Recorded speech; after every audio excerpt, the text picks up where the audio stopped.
আলামিন, অস্ত্র জমা দেওয়ার আহ্বানে কেমন সাড়া ছিল চট্টগ্রামে সেটি তো জানাবেন। একই সাথে জানতে চাই অভিযানের বিষয়ে আইনশৃঙ্খলা বাহিনীর কারোর সাথে কি আপনার কথা হয়েছে কিনা, তারা কি জানিয়েছেন?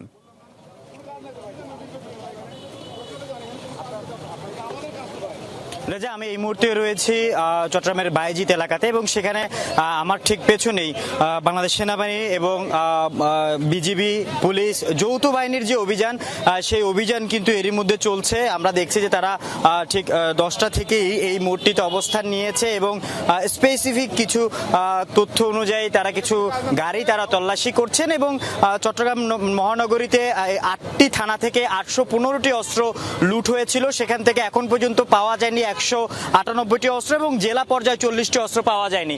আমরা একটু এই অভিযানের বিষয়ে একটু জানতে চাই। মেজর ফেরদৌস রয়েছেন, আপনি যদি একটু বলেন আজকে আপনাদের কার্যক্রমটা সম্পর্কে।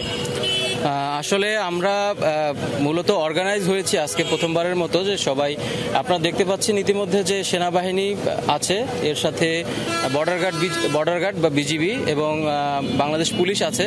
আমরা একত্রিতভাবে সমন্বিতভাবে সুনির্দিষ্ট ইনফরমেশনের ভিত্তিতে আমরা কাজ করে যাচ্ছি জনগণের জানমাল নিরাপত্তার স্বার্থে।